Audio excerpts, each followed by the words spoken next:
You are about to enter a place where time stopped, and what happened there should never be revealed. The ghost town is not just a legend, it is an abyss of unsolved mysteries, where the dead may never have left, and the living, well, many disappeared without a trace. But what really happened? Who or what still haunts its silent ruins, waiting for another soul? Get ready, because what you're about to see is not for the faint of heart. What you'll discover might haunt you in ways you never imagined. Before we proceed, if you have the courage to face the unknown, hit like now and prepare to dive into something that cannot be explained, something that will leave you speechless. Pay close attention to every detail, because by the end, you'll be challenged to answer. Would you leave, or would you remain forever trapped in the ghost town? It was a cold and silent night when the abandoned city, known only as the ghost town, revealed itself before his eyes. The wind cut through the deserted streets, and the shadows of the old buildings seemed to move as if they had a life of their own. The air, thick with the scent of a lost time, seemed to weigh down on every step he took. The facades of the houses, once vibrant and full of history, were now crumbling, with broken windows and doors hanging from rusty hinges. The city seemed suspended, as if it had stopped in time but was still waiting for something. No one knew for sure what had happened there. Many said it was a cursed place, that something terrible had occurred, and the inhabitants had vanished without a trace. Others spoke of a plague that had consumed all living beings, leaving only the echoes of a life that no longer existed. But those were just rumors, stories whispered by campfires or told in hushed tones in distant taverns. Everyone, except for him, knew these stories. To him, they were just empty legends. He was not afraid, only curious. What more could exist in that place besides silence and oblivion? His footsteps echoed through the empty streets, blending with the sound of the wind howling between the buildings. Nothing seemed out of the ordinary, but he knew that something was there, waiting to be discovered. What could have made that city disappear from all the maps, from all memories? He felt that, if he kept walking, something would guide him, something he couldn't yet understand. The clocks, if there were any left, marked the passage of time in a strange way, as if time itself had distorted there. The city seemed to breathe with its own rhythm, an invisible pulse that renewed with every gust of wind. He didn't know what he was searching for, but he felt with an unsettling certainty that he was closer to discovering it than ever before. The city had once been prosperous, full of laughter, business, and life. Its streets buzzed with the incessant movement of the residents, while the crowded shops and cafes exhaled the sweet scent of human interaction. Commerce flourished. The sound of carts and hurried footsteps filled the air, and the future seemed promising for all who lived there. But on a moonless night, the city's fate changed forever. Chaos took over, sweeping through the streets like a hungry monster, dragging everything in its wake. The sky, dark and oppressive, seemed to reflect the violence of an event no one could have predicted. The moonless night was marked by screams, by the frantic running of people trying to escape what they could not understand. Panic spread like a virus, consuming everything in its path. However, no survivors were left to tell what had truly happened that night. Only the echoes of a colossal catastrophe and the dense fog of mystery remained, as if swallowing every trace of life. When morning finally came, there were no more laughter, no more commerce, no sounds of activity. All that remained were the ruins, collapsed houses, empty squares, and the memory of something that no longer existed. But the ruins, these broken walls and dark alleys, held something tangible, something that was not visible to the ordinary eye, but was there, like a silent presence, waiting. It wasn't just the remnant of a distant past, but the mark of an evil that had infiltrated the city's very core, an evil that still pulsed, still breathed in the cracks of the buildings and in the shadows that stretched into. Every stone seemed to vibrate with a strange energy, an indecipherable whisper echoing through the rubble. Something was watching, silently. It was not a human being. It was not something anyone could identify. Perhaps it was the very spirit of the city, still lingering there, trapped between the ruins of its own suffering. Perhaps it was a dark entity, fed by the terror the city had experienced that night. But whatever it was there, and he knew instinctively that he was not alone. The legends spoke of an ancient cult whose rituals were performed in the shadows, in the depths of the night, far from curious eyes and peaceful hearts. It was said that its members invoked entities of darkness, beings that dwelled in the darkest fissures of the world, beyond human comprehension. The cult was shrouded in mystery and fear, and its ceremonies were carried out in absolute silence, with whispered chants and gestures that defied logic. They believed they could open portals to other realms, that they could summon forces from beyond the visible reality into our world. But one day, the cult was eradicated. Its strongholds were destroyed, its priests fell, and the darkness that had fueled their rituals seemed to be extinguished. However, something remained. The stones of the ancient buildings, where the rituals had taken place, still bore the mark of what had happened. When the wind blows strongly, a strange sound, almost imperceptible, emerges from the cracks in the stones. It is not merely the sound of the wind, but something deeper, something that seems to whisper old and forbidden words. "They are here," the stones say. These words, empty yet filled with a threat that sends chills down the spine, are spoken with every gust of wind. But who are they? Who are these entities that, even after the cult's eradication, still seem to watch, waiting in the shadows? Are they the very spirits of the failed rituals, still trapped in the chains of a world they cannot understand?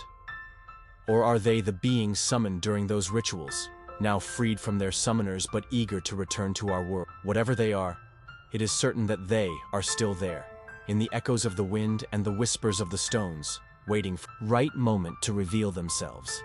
And the question that persists is, if the cult was destroyed, what exactly was eradicated? For with every breeze that passes, with every stone that vibrates, the feeling grows that they were never truly banished.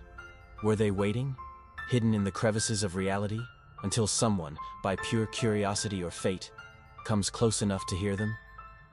When the sky is covered with heavy clouds, a thick fog begins to rise, enveloping the city like a deathly. The horizon dissolves under the weight of the clouds, and the light, already faint, becomes diffused, casting long, distorted shadows over the empty streets. The fog advances slowly, swallowing everything in its path, and the streets, once familiar, turn into indistinct labyrinths, where even the sounds seem muffled. The buildings become ghostly silhouettes, and the feeling of helplessness grows with each step taken by those who dare to cross the thick shroud. Those who walk through the fog feel the air grow denser, as if the very atmosphere itself is becoming thicker, heavier. Every breath becomes an effort, as if the air is trying to trap the lungs, swallow the thoughts.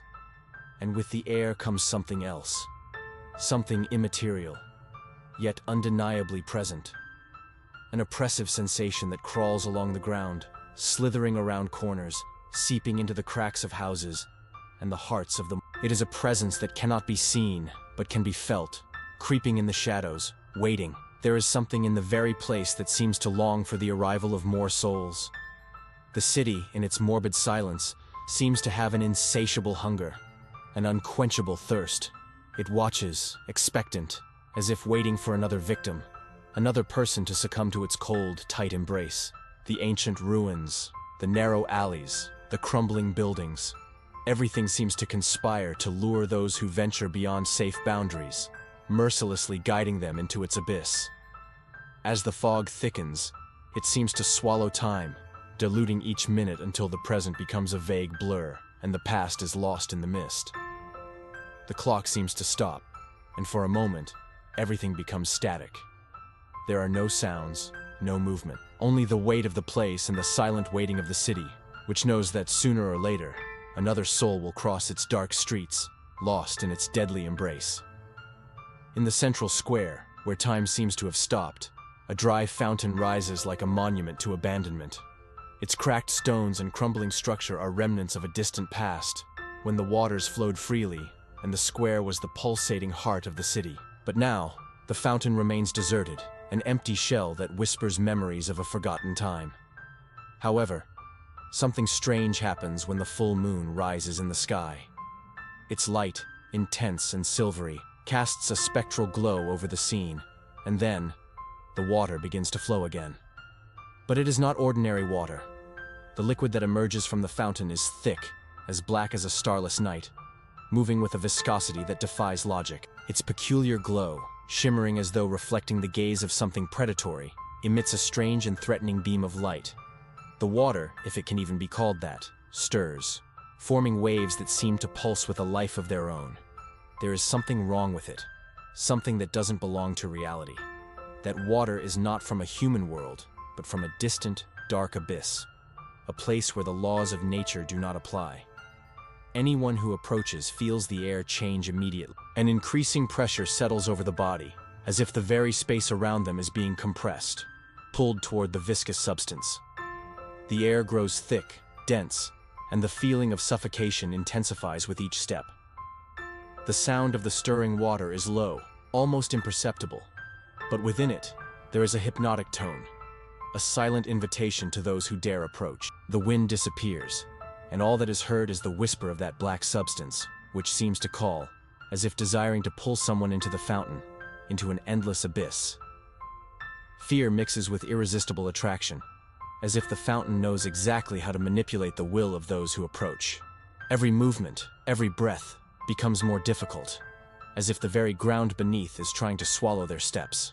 It is no longer just a fountain of water, but something much deeper, something that seems conscious, something that is waiting for someone, anyone, to take the final step, the fatal step, that will lead them into the void. And so, beneath the gaze of the full moon, the fountain remains, with its black, viscous water, waiting.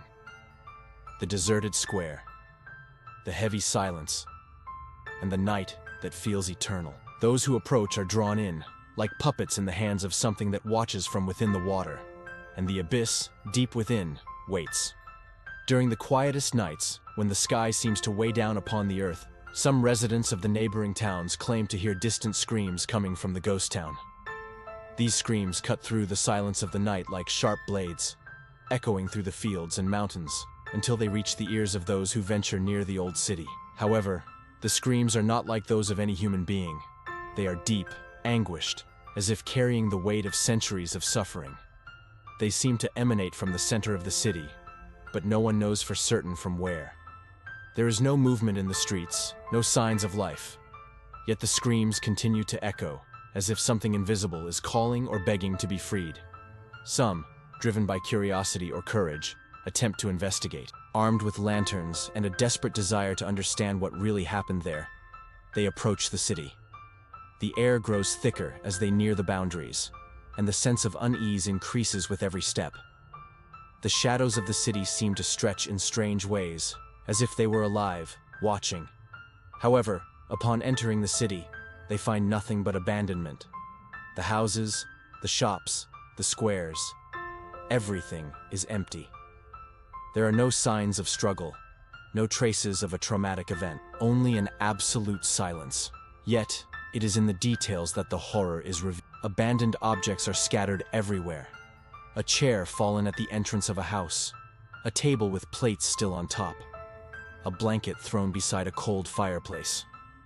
The objects seem to have been left abruptly, as if the residents were torn from their lives without warning, in the midst of their everyday routines. The clothes, the children's toys, the books. Everything seems interrupted, as if someone had given an order and everyone obeyed without question, without even the chance to take one last breath of air. But no one returns. None of those who venture in search of the source of the screams ever come back. The authorities of the neighboring towns have tried countless times to send rescue teams, but the expeditions never returned. There are no bodies, no traces, only emptiness and silence. And as the night drags on, the legend of the ghost town grows, with its screams crossing the air, calling, shouting, but never revealing the source. Everyone knows that for those who get too close, there is a price to pay, something the city demands that no one can escape, because somewhere, in the dark shadows between the ruins, something waits. Something that was never completely eradicated. Something that, at night, still screams for the last soul to be lost there. There are those who swear that, on certain nights, a faint light can be seen in the windows of some houses in the ghost town. A light that shines softly, almost shyly, as if life still lingers within the worn, empty walls. From a distance, the light seems inviting, like a flame that refuses to fully extinguish, as though an invisible presence still inhabits those desolate places. It shines in a melancholic, gentle way, like a persistent memory that refuses to be forgotten by time. But when someone approaches, the light disappears. Not in a natural way like a candle blowing out, but abruptly, as if it were swallowed by the darkness surrounding it. Those who witness this strange sight are overtaken by an unsettling sensation. The space around them seems to close in, and the shadow that was once soft becomes denser, heavier, as if the very air is absorbing all the light, as if the city itself is feeding on the hope that remains. The darkness that remains after the light disappears is not any ordinary darkness. It is thick and cold, like a mantle of ice that covers the bones. The emptiness stretches oppressively, filling the space in a way that feels almost tangible. And yet, the cold persists. It is not a cold that comes from the night, but something older, deeper, that seems to have infiltrated the very foundations of the city. It is the kind of cold that roots itself in the soul, that is felt even when the air is warm, that drags through the veins and makes the flesh shiver. Those who have witnessed this phenomenon never feel the same again. The emptiness settles in, and with it, a sense that something is there, something that cannot be seen but is always present, waiting. The people of the neighboring towns speak of it quietly, almost like a superstition, but those who dared to enter the ghost town know that it is not just a simple legend. Somewhere between the shadows and the vanishing light, there is something that watches, something that remains. And even after the light goes out, the cold and the emptiness persist, like a silent promise that the city was never truly empty. It is always waiting, waiting for something more, something that can never be fully understood. Some adventurers, driven by curiosity or the challenge of exploring the unknown, attempted to spend a night in the ghost town. They knew the risks, they were familiar with the stories, but they believed they could survive the sepulchral silence and abandonment that pervaded the place. However, few emerged unscathed from their experience. Those who returned, if they returned, reported terrifying encounters, experiences that defy any logical explanation. In the darkness of the deserted streets, a sense of unease began to take hold of them. At first, they thought it was just the weight of the night, the tension of being in a place where time seemed non-existent. But soon, they began to hear it. Heavy, muffled footsteps, as if someone were following them, walking behind them on the stone streets that creaked under the weight of the unknown. The sound was constant, close, but when they turned to look, there was nothing. No shadow, no form, just the emptiness. The feeling of being watched intensified with every step. The air, already dense and cold, seemed to grow thicker, as if something invisible was drawing closer, attuned to their movements. But the strangest and most terrifying thing of all was the growing sensation that the very streets were changing, twisting toward them. The houses, once motionless and silent, seemed to lean, bowing inward, as if the walls, made of stone and wood, were alive, waiting for the right moment to swallow their intruders. Every corner seemed darker than the last, every shadow thicker, as if the place itself was transforming, preparing to consume them. They were no longer just walking the streets. They felt as if they were being hunted. But by whom? Or what? The city, with its air of abandonment, seemed to have a life of its own, as if it were a malignant organism, feeding on those bold souls who dared to venture into its domain.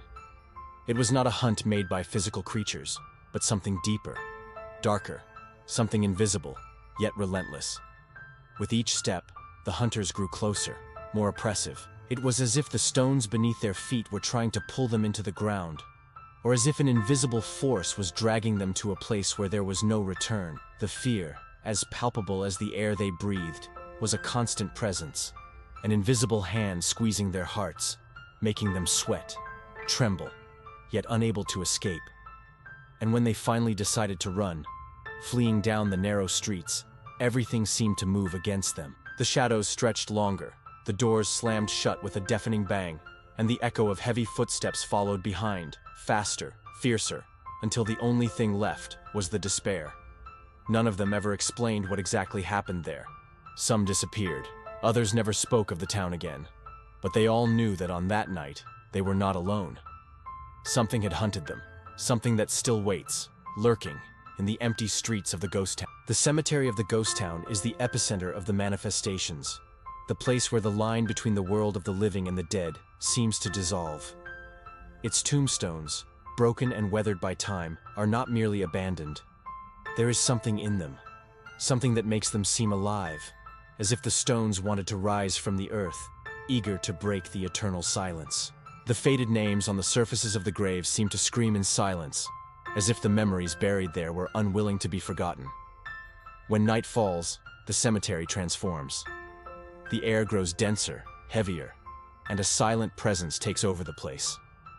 The wind, which once seemed harmless, begins to carry with it a strange murmur, as if distant whispers echo between the twisted trees and the rows of tombs. These whispers do not belong to the dead, but to something beyond, something that hides in the shadows and watches the living with an insatiable curiosity.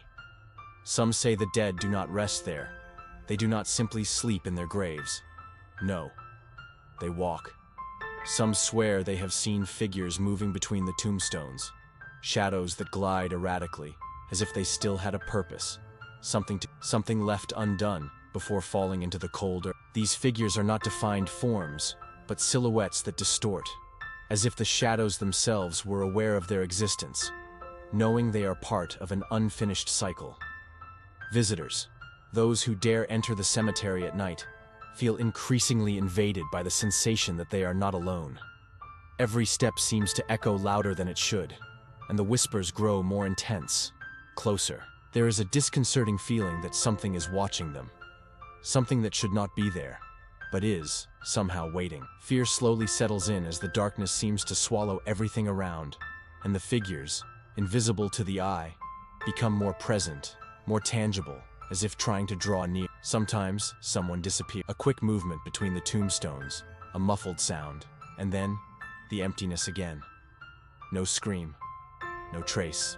Just the unsettling presence of the dead, who are not content to rest. They still walk, they still watch, they still wait, and the cemetery, with its broken tombstones and its whispers, remains as a portal between two worlds, a place where the living and the dead meet, where the past never truly disappears but lingers, waiting to claim yet another soul.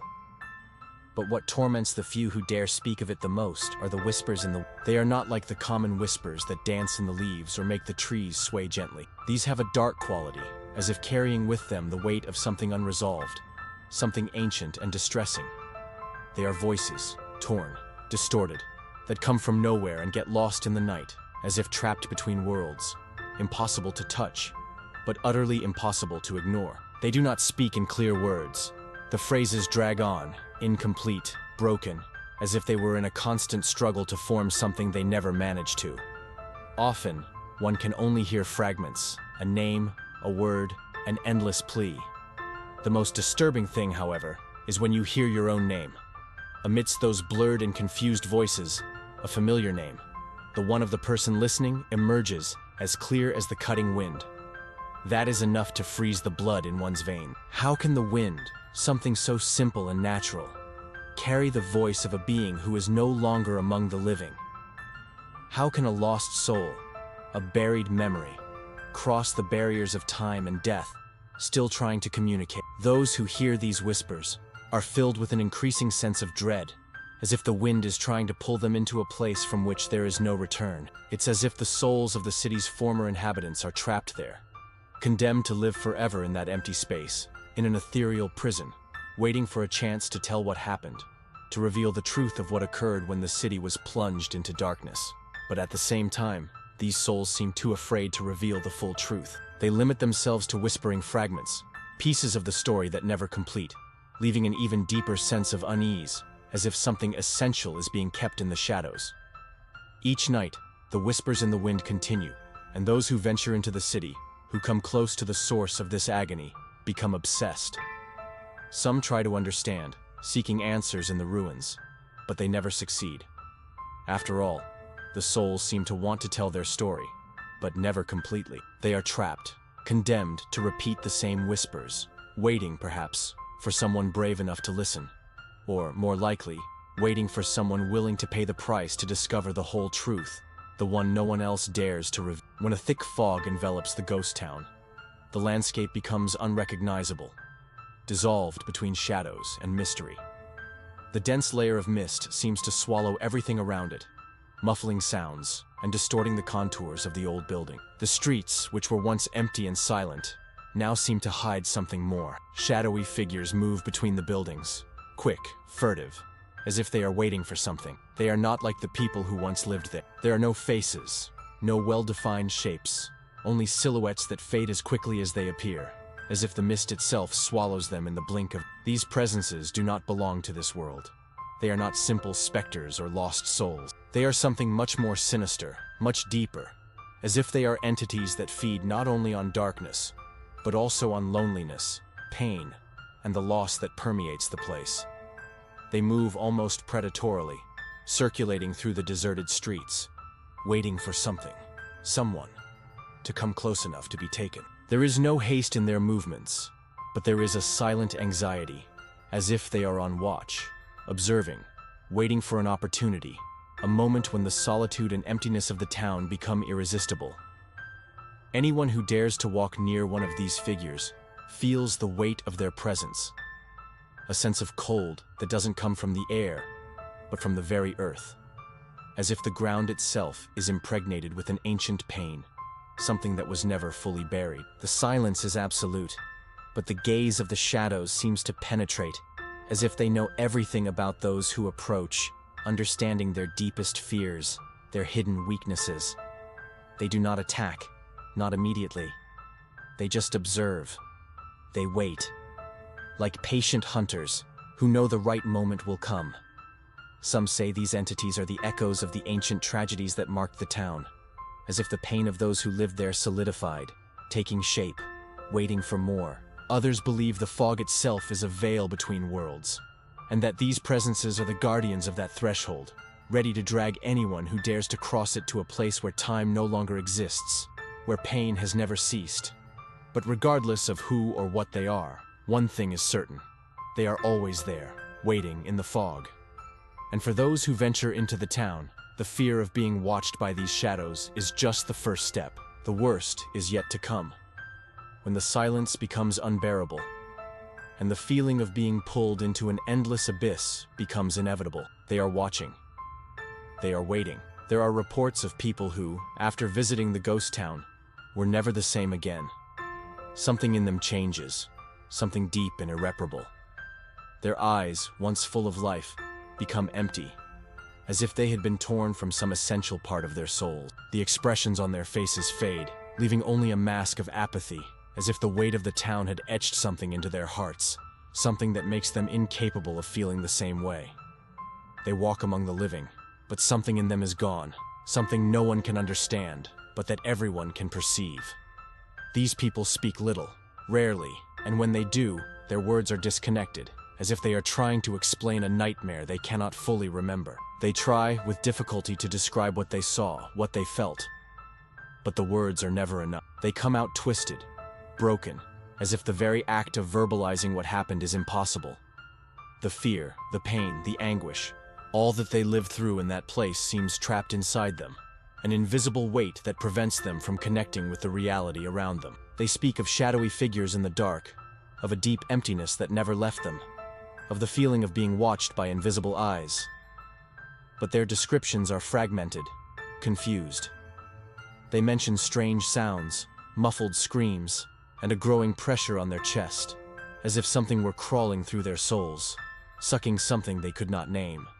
But the words, no matter how hard they try, cannot translate the experience. What truly happened in the ghost town remains beyond reach, veiled in a fog of incompleteness, a place where neither time nor language can penetrate. As time passes, these individuals withdraw from everything and everyone.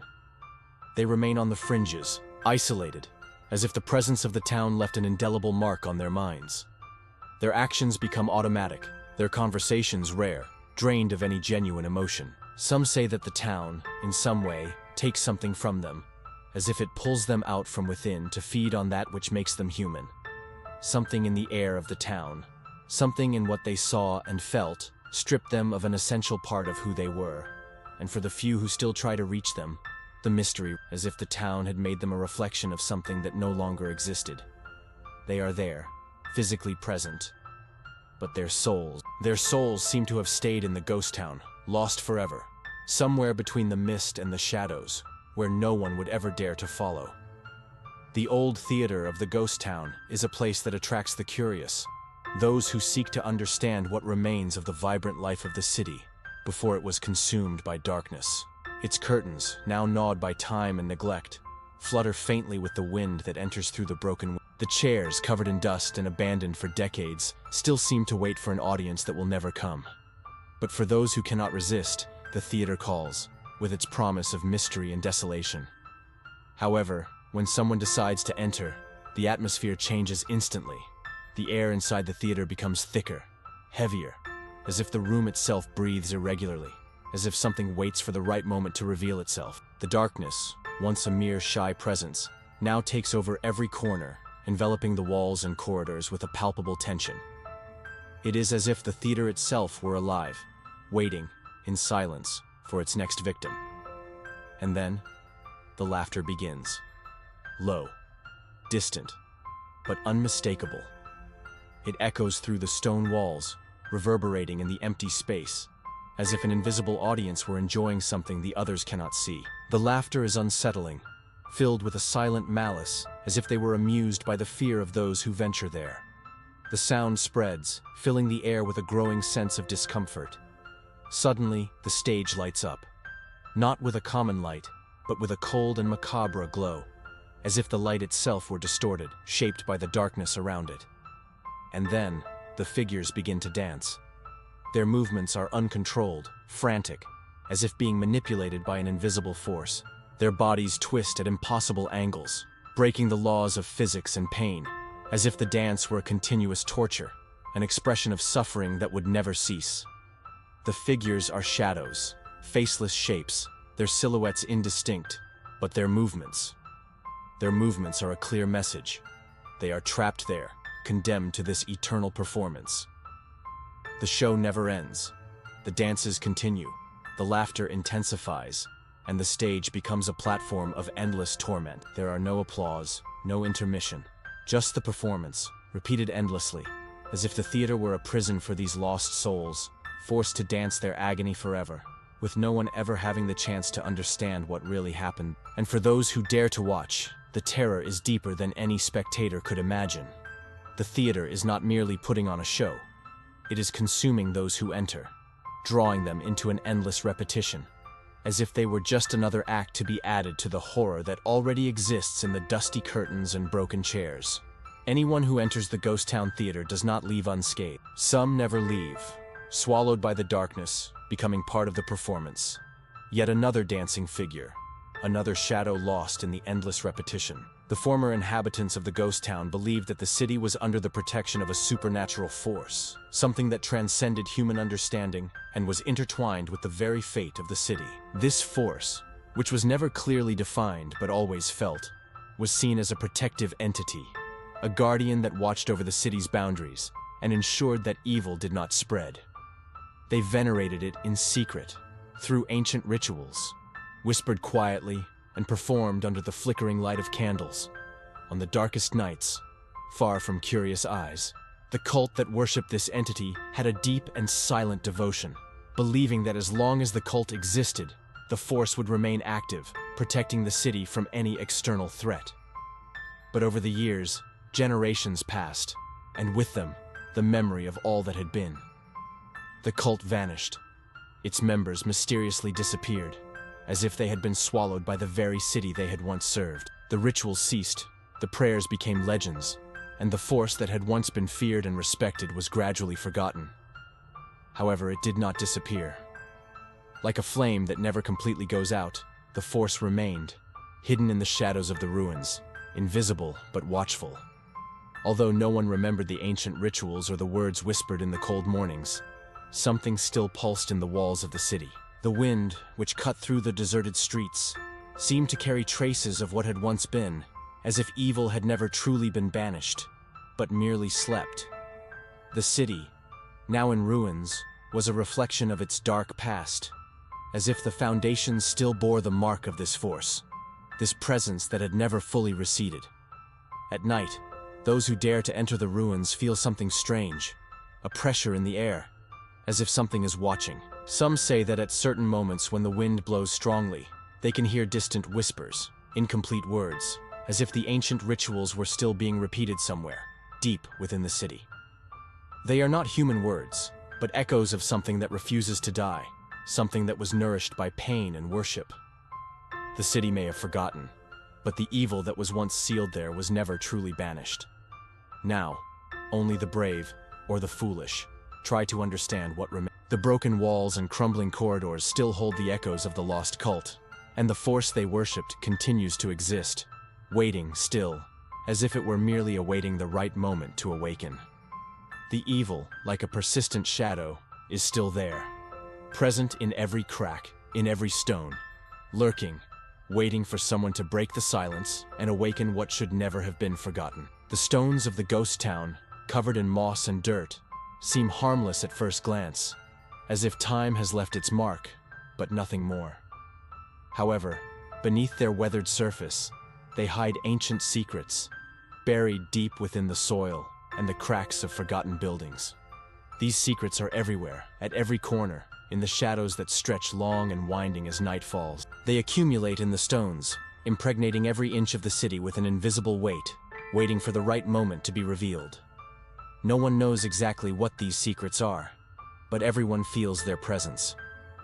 On dark nights, when the wind howls through the ruins and the city seems to be in absolute silence, something moves in the shadows. And then, the whispers begin. They are low, almost imperceptible, but there is something in them that draws those who have the courage, or the recklessness, to listen. They are disjointed words, fragments of forgotten stories, old promises, and warnings that make no sense. But there is something in their cadence, something that seems to pull the listener into a distant place, a truth that can only be touched by those willing to pay the price. But listening to the city's secrets comes at a cost. Those who dare to pay attention to the whispers do not escape unscathed. As the words invade their minds, something begins to separate from their essence. Part of you is left behind, lost in the stones, in the shadows that now have a life of their own. The feeling is subtle at first, like a memory slipping through your fingers, something you can no longer fully understand, but that is always there, ever present. And then, slowly, you realize, part of you has stayed in the city, trapped in the same stones that now watch you, as if they were invisible eyes, waiting for you to lose yourself even further. The city never returns what it takes. Gradually, the feeling of disorientation grows. The whispers become more frequent, more distinct, until you can no longer distinguish what is real from what is a product of what you left behind. The walls themselves seem to move. The shadows seem denser, as if the city is closing in around you, swallowing pieces of your soul, one fragment at a time. And the moment you try to leave, when you attempt to escape the invisible claws of the city, you realize you cannot.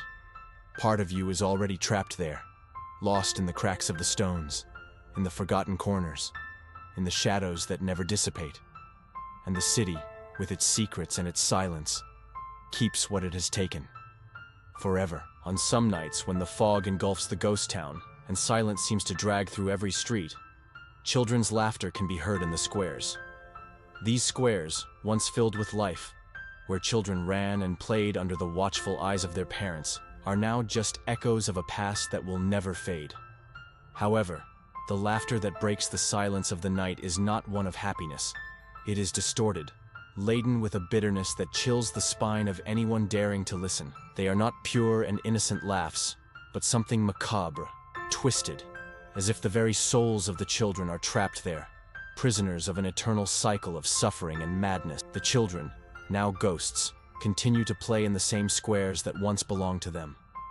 Their movements are quick, erratic, as if they are chasing something invisible, something they will never catch. They run in circles, their laughter echoing like remnants of a joy lost long ago, but never dissipate. And as the night deepens, the laughter grows more intense, more frantic, as if something compels them to keep going, to never stop. The eyes of these ghost children are the most disturbing. Empty, lifeless, yet full of a malignant presence. They watch everything and everyone with an unsettling calm, as if they are aware of the pain they cause, as if they are waiting for something or someone. When their gazes meet those of an approaching person, there is a shudder in the air, as if the city itself is breathing with a collective sigh of discomfort. There is no compassion in their eyes, only a shadow of endless pain, of an endless prison that stretches beyond death. These children, trapped in this cycle, seem unable to rest. They keep playing, laughing, but their laughter is like a silent scream from those who no longer know what joy is. There are no more innocent games, there is no more life. Only the constant repetition of something that was once pure, but now a grotesque distortion, an invisible torture that echoes through the ruins. Anyone who approaches the square, feeling the strange presence of these lost souls, feels the weight of their sorrow and the terrible truth. They are trapped, forced to relive forever the pain that condemned them to that endless existence. And as the city remains immersed in the silence of the night, the laughter continues, twisted, echoing like a reminder of a time that will never return. And those who hear it know, with a chilling certainty, that there is no escaping the city. For just like the children, all who enter there can also be consumed by this same endless madness, trapped forever in the arms of the night, watched by the empty eyes of those who were never. The ballroom of the ghost town, covered in dust and shrouded in a deep silence, appears untouched, as if time had frozen there, trapped in the old walls and broken lamps. Its grandeur, though faded, still whispers the echoes of a time when it was the heart of parties and celebrations. But for those who have the audacity to enter, the sensation is one of being transported to something that goes beyond mere physical space. The air in the ballroom, heavy and dense, seems to carry an energy that no longer belongs to reality. And then, without warning, the music begins to play. There is no orchestra, no visible instruments, but the notes float in the air, playing a soft and strange melody, one that sounds like an invitation to something ancient, something forgotten. The sound of the music echoes through the empty ballroom, a reminder of the life that once existed there. But it is a treacherous invitation, for as the chords stretch in the air, the sound of dancing steps begins to be heard, timid at first, but soon becoming clearer, closer. What follows is a macabre spectacle. Figures begin to appear, dancing alone in the vast ballroom. Their movements are twisted, disconnected, as if they were no longer in control of their own bodies. Each step seems a struggle against something invisible, as if they were puppets of an unknown force. Their faces, when seen more closely, are no longer human. They are deformed, twisted by endless pain, with empty, lifeless eyes, like masks of a distant past that refuses to die. Their mouths, open in distorted expressions, seem to try to scream, but no sound comes. Only the dance continues, its macabre and incessant repetition. The figures do not look at each other, do not touch. Each one seems lost in its own agony, forced to dance forever, as if the music were a prison that cannot. The ballroom, once illuminated by laughter and sparkling lights, is now enveloped by a chilling darkness, a deep void that swallows reality and replaces everything with this grotesque vision. The sound of the footsteps, now amplified by the echo, fills the space oppressively, each beat on the floor a reminder of the condemnation of these souls, who, like the ballroom itself, are irreparably trapped in time. And no matter how much the music seems to call, no matter how the steps echo as an invitation to curiosity, those who watch this spectacle finally understand the price of curiosity. Those who entered the ballroom are not merely observing a dance. They are witnessing a living curse, an eternal prison that consumes anyone who dares to approach. Time in the ballroom does not pass, the figures continue to dance, and the music does not stop.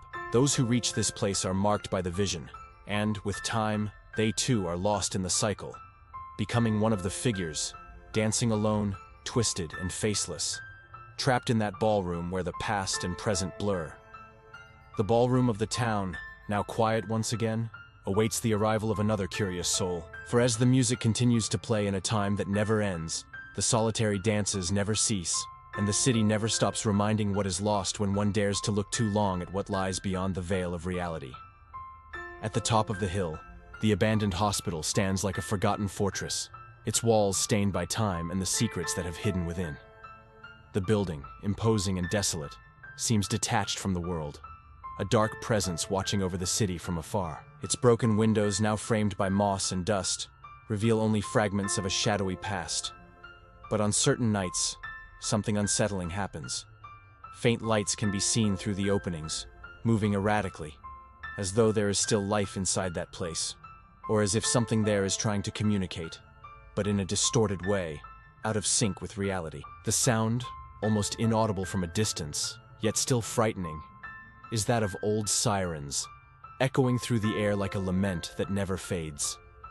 They seem to call, like a distant warning, a reminder of the chaos that once reigned inside. The wind carries the sound of ancient suffering, immortalized in the worn walls of the hospital, as if the building were in constant agony, still desperately trying to remind the living of what happened. But what really occurred within those walls? No one knows.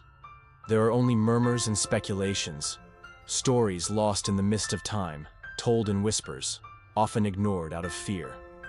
Despite the rumors and the curiosity of many, no one has ever dared to approach the hospital.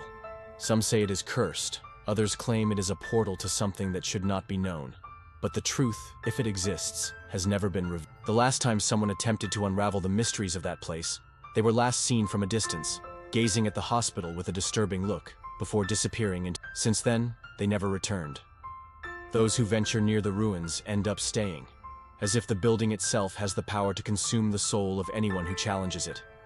The hospital remains there, motionless, like a scar on the landscape, always waiting, always vigilant. Those lights, the sirens, the rumors, everything seems like an echo of what once was, a reminder of a time that will never be fully revealed. And those who dare to try and uncover what happened there, they stay forever, part of the mystery that will never be solved. The hospital doesn't just hold secrets, it is the secret, and it never allows anyone to leave its walls with answers. The animals avoid the city as if an invisible presence repels them, a strange force that makes them feel a primordial fear, something that humans cannot perceive. They approach the deserted streets cautiously, but at the first contact with the city's heavy atmosphere, something makes them retreat, as if their deepest survival instincts were warning them of a danger they cannot comprehend. Dogs, usually loyal and brave, howl from a distance, their eyes fixed on the distant silhouette of the city, as if something is calling them, or worse, as if something within the city is waiting. The sound of their howls breaks the silence of the night, but soon fades, as if the wind itself carries them away, preventing them from coming any closer. What they sense is something that eludes human understanding, but paralyzes them with uncontrollable fear. Cats, with their agility and curious nature, tend to be bolder, but even they cannot escape what terrifies them there. Their wide eyes gleam in the darkness, illuminated by the moon, and their tails rise, bristling.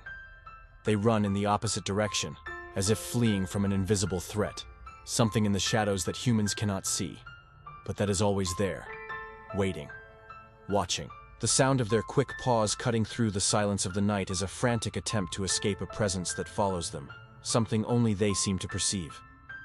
There is something in the air of the city, a dense energy, filled with a sense of unease. It's as if the streets, the buildings, and the trees themselves are imbued with a force that rejects all forms of life, except those that belong to them. And while humans walk those streets, unaware of what lies in the shadows, the animals continue to pull away, avoiding the city's boundaries with an instinctive wisdom that cannot be ignored. This silent and constant repulsion from the animals is a warning to those who venture into the city, a reminder that something is there, something that cannot be seen or understood, but hides deep within those, something that belongs to the dark, to what lies beyond sight, and perhaps should never be uncovered. For just as the animals know, the city is not a place of welcome. It is an emptiness, an abyss that devours everything that approaches, silently and relentlessly. The city bank, an imposing structure built with solid stones and grand architecture, now stands as a monument to decay. Its once glittering iron gates are now corroded by time and neglect. The building, once a symbol of prosperity and security, has lost its vitality. The windows, now covered in dust and cracks, stare at the city like tired eyes, lifelessly observing the ruin that surrounds it. During the day, the bank remains closed and silent, a reminder of a time long past. But at night, something peculiar. When the moon hides and shadows take over the city, the bank's doors open by themselves, with a low, long creak that echoes through the deserted square. At first, it seems just like the effect of the wind, but the sound is never the same. The doors open completely, as if an invisible hand is forcing the entrance. And inside the bank, a soft light begins to glow. It gives off no heat, and its color is strange, distant, as if made of pure golden mist, casting a cold and almost ethereal glow across the empty hall. No one knows where this light comes from. There are no visible lamps, no flames, no sources of energy. It simply appears, illuminating the emptiness of the bank, its forgotten details and deserted rooms. The light doesn't seem natural, as if it were a presence, an entity occupying the space with a disturbing calm. And as the light spreads, a strange feeling takes over anyone who approaches. The air around seems denser, heavier, as if something is preparing to happen. Those who approach, curiosity running high, soon realize they are no longer alone. Something is there, watching, waiting. There is no movement, no sound, but the feeling of being watched is unmistakable. It's as if the very essence of the bank is alive, as if the walls and furniture know who is coming, as if something invisible is about to step out of the shadows and reveal itself. The instinct of those daring to come closer is to step back, to leave as quickly as possible. But at the same time, curiosity, the pull of the mystery, draws them in, as if they were being called by a force beyond their control. The light shines brightly, but silently, giving off neither heat nor sound. And while the bank watches, impassive, those who dare approach, it becomes clear that what is inside cannot be seen. But it is waiting. It is always waiting. Something not human. Something that doesn't belong to that city, but hides there, in the shadows illuminated by the enigmatic light, waiting for more curious souls, willing to lose themselves in its presence.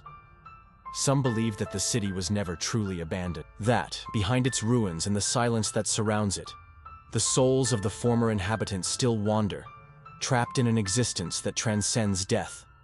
They didn't leave. They didn't disappear.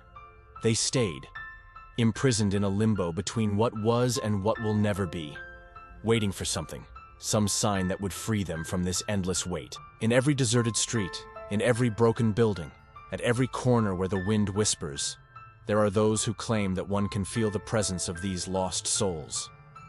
It's not a sound, nor a clear vision, but a sensation, a pressure in the air, an invisible weight that accumulates in the shadows, as if the dead were more alive than ever, watching, waiting, at every moment. Their steps are silent, but those who hear them say the echo of their ancient walks still reverberates in the fallen walls. They never left the city, but they hide, as if waiting for the moment when their prison will come to an end. These souls are not ordinary ghosts. They are not just trapped in one place. They are tied to the very essence of the city. They are the city in some way. Their fears, their pains, their loves and losses, everything they lived and never had the chance to finish, still crawls through the deserted streets. They don't know why they are there, nor what keeps them trapped, but they know that something must happen, something that will free them, something that will bring an end to their wait.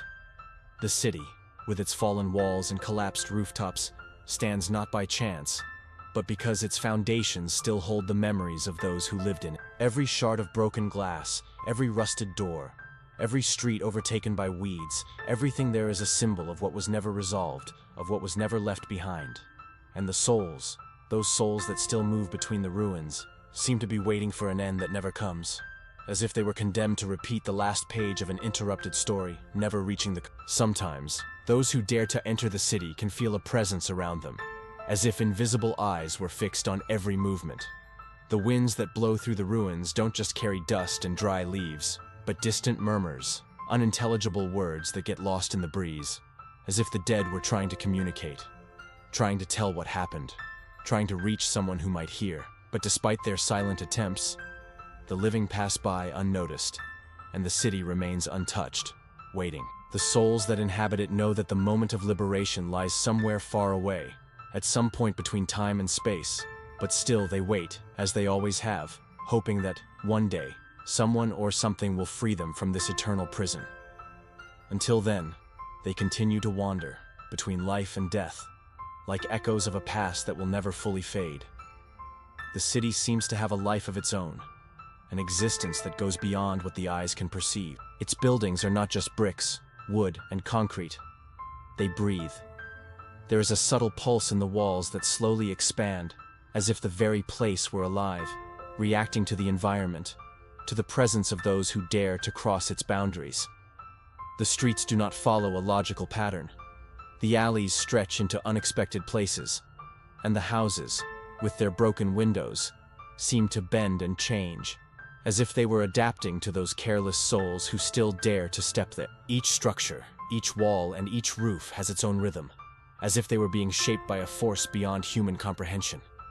They are not just buildings.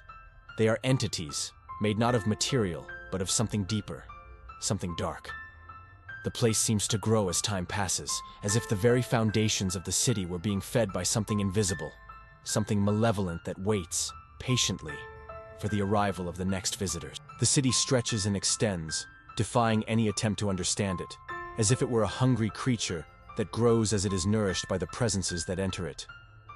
The streets, with their old facades and creaking doors, have a sense of constant change, almost as if the walls were breathing, exhaling a heavy, warm air. No matter how hard you try to navigate through them, there is always a sense that the path is not fixed, that as you move forward, the very space around you transforms, shaping itself to trap you. Those who have gotten lost in the streets know that it's not just a matter of getting lost. The city decides who may pass and who may not, and those who dare challenge its will quickly discover that the true architecture of the city goes beyond the physical. It is made of something darker, something deeper.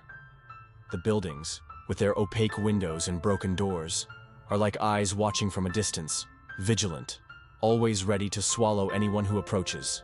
The walls seem to whisper when the wind blows, a soft and almost imperceptible sound, as if the city were communicating, revealing secrets and threats to those willing to listen. It is not the wind that makes that sound, but something else.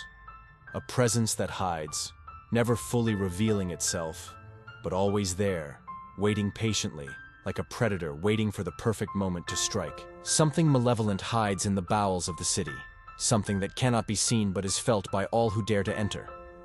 The city is not just a place, it is a trap, an entity that feeds on curiosity, naivety, and fear. It knows who is in it, and who is outside, waiting. And, over time, it molds the steps of those who walk its streets, leading them, without their knowing, to a fate they would never choose if they knew what awaited them. When the sun sets and the shadows begin to stretch, the city becomes more than just a collection of buildings. It becomes a living creature, one that breathes, watches, and patiently waits for those who, unknowingly, will choose to cross its doors, never returning to tell what really happens within its walls. For in the ghost city, there are not just buildings. There is life, and it never stops growing. During the storms, the city seems to gain its own rhythm, as if the very heart of the earth were pulsing in its foundation. The wind howls through the empty streets with a primal force, carrying echoes of something distant, something deep. The doors, rusted and worn by time, begin to bang repeatedly, as if being pushed by invisible, frantic hands. The windows creak, their shrill sound breaking the silence of the night, like muffled screams, a cry for help that will never be heard. As the fury of the storm takes hold of the air, the city becomes more than just a place. It starts to whisper, as if speaking, as if it were alive and aware of the presence of those who dare to approach. Each lightning strike that illuminates the sky briefly reveals the distorted contours of the streets, and the shadows dance with a life of their own, writhing along the crumbling walls. The sound of the wind is now a voice, distorted, but clearly directed at someone, though to whom, no one knows. It calls, seduces, and the city seems to pulse, hungry for those who dare to challenge its power. The storm is not just a natural phenomenon. It is part of the city, an extension of its malignant essence.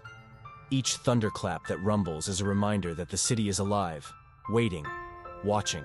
Those who listen, who truly hear the whispers carried by the wind feel an invisible pressure on their shoulders. There is no escape.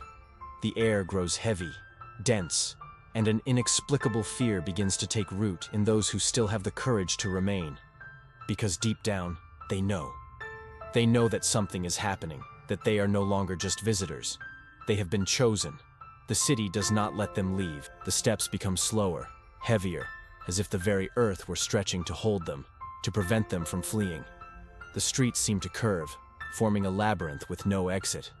Each door that closes is the sealing of a fate already determined, and the storm continues to rage, each lightning strike briefly illuminating what the eyes cannot comprehend. The city waits, and those who hear the whisper know that sooner or later, they will become part of it. They have already been chosen, and there is no turning back.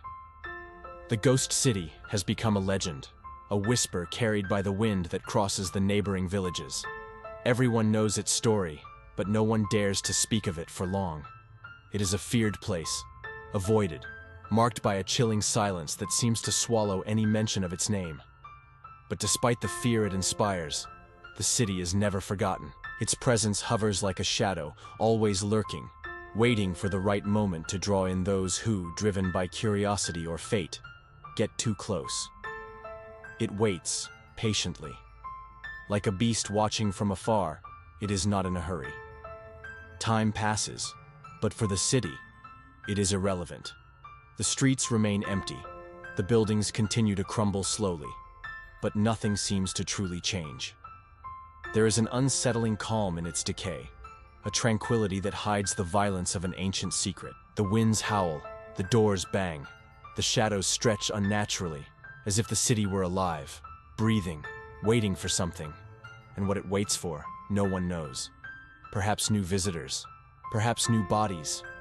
When these visitors finally arrive, drawn by the promise of mystery or the flame of recklessness, the city welcomes them with invisible arms, wrapping them in its lethal embrace. They are swallowed by the streets, the houses, and the broken building. There are no screams, no signs of struggle, only the eternal silence that overtakes those who enter. The city consumes them, as it has done with all who came before, without haste, without fanfare. It never loses, never fails. Death here is not an end, but a transition. Those who enter do not know, but they are already part of the city, of its macabre essence, and the city never dies. It remains, intact in its grim purpose, with its ruins as witnesses to centuries of tragedy. It feeds on those who dare to cross its borders. But the most terrifying thing is that when the city's inhabitants finally leave, it does not let them go. They stay, trapped in its deserted streets, in its broken walls, forever waiting, as part of an existence that never ends. The city does not age. It does not disappear. It simply waits.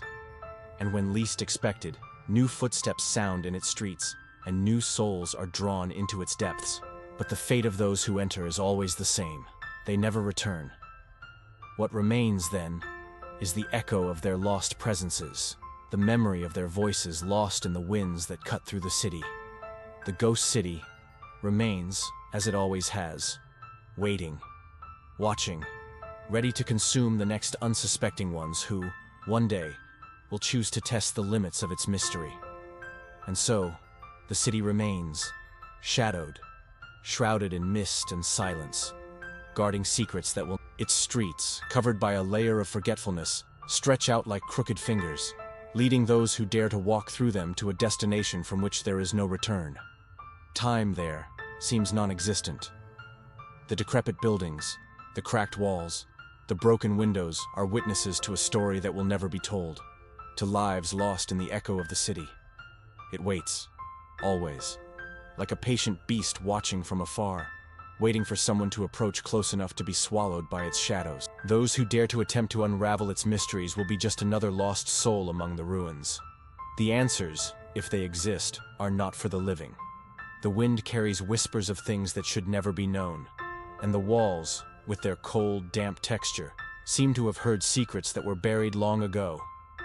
Those who try to enter the heart of the city, defying its silence, may discover in the most painful way that there are certain places that should never be visited, that there are mysteries that should remain untouched, secrets that, if revealed, could tear the sanity of those who dare to seek them. Because some cities, just like some ghosts, do not belong to the world of the living. They exist in a delicate line between what was and what never will be. They are the reflection of something that should have stayed in the past, something unfinished, something that should never have been brought to light, and those who lose themselves in them do not return as they were. They become part of the city itself, absorbed by its darkness, its ruins, the weight of an existence that is no longer that of the living. They remain, wandering as shadows, waiting for others, the next ones, who dare to cross the invisible lines that separate the world of the living from the world of the dead. The city never dies. It simply waits. Always. And when you look at it, if you can see it, you will know that it is watching you too, waiting for the right moment to pull you into its streets and its secrets. Because in the end, the city always wins. And like all ghosts, it will remain there, untouched, indestructible, eternal in its solitude. Thank you for watching. If you were scared or intrigued by the story, share it with friends who love mysteries and horror. They'll thank you. And to keep the adventure going, check out the next video that will appear on the screen. Don't miss it.